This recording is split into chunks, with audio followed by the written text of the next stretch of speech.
Hello guys, അപ്പോൾ ഇന്നത്തെ video എന്ന് വെച്ച് കഴിഞ്ഞാൽ ഞണ്ട് ബിരിയാണിയാണ് കേട്ടോ. അപ്പോൾ നമുക്ക് ഞണ്ട് ബിരിയാണി എങ്ങനെയാണ് ഉണ്ടാക്കുന്നത് നോക്കാം. അതിനായിട്ട് ഞണ്ട് നന്നായിട്ട് വൃത്തിയായി കഴുകി വെച്ചിട്ടുണ്ട്. അതിന് ശേഷം നമുക്ക് ബിരിയാണി റൈസ് നല്ലതുപോലെ വെള്ളത്തിൽ കഴുകി വൃത്തിയാക്കി വയ്ക്കാം.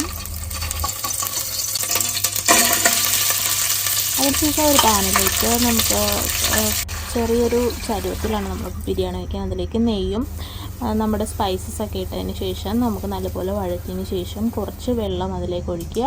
എന്നിട്ട് ആവശ്യമായിട്ടുള്ള ഒരു നാരങ്ങ പകുതി മുറിച്ചത് നമുക്ക് അതിലേക്ക് ഒഴിച്ചു കൊടുക്കുക. അപ്പോൾ റൈസ് കട്ട പിടിക്കത്തില്ല.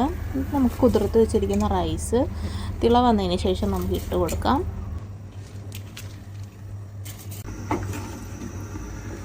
അപ്പോൾ അത് അധികം വേവിക്കേണ്ട, ഒരു 1/4 ഭാഗം വേവിച്ചെടുക്കാം. അതിനുശേഷം മറ്റൊരു പാനിലേക്ക് നമുക്ക് മസാല ഉണ്ടാക്കാം.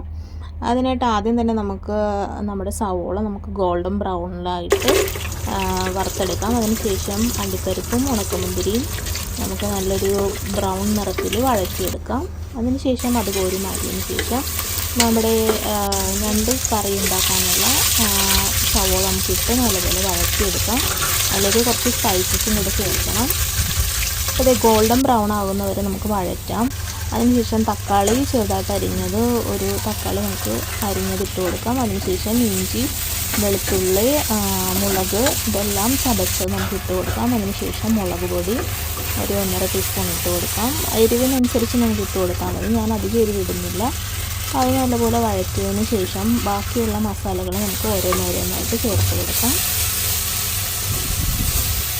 മഞ്ഞൾപ്പൊടി, മസാലപ്പൊടി, ഗരം മസാല, കുറച്ച് കട്ട തൈര് നമുക്ക് ഇട്ട് കൊടുക്കാം. അതിനുശേഷം തീ കുറച്ച് വെച്ച് നമുക്ക് നല്ലതുപോലെ വഴറ്റിയെടുക്കാം. അതിനുശേഷം നമുക്ക് കഴുകി വെച്ചിരിക്കുന്ന ഞണ്ട് നമുക്ക് അതിലേക്ക് ഇട്ട് കൊടുക്കാം.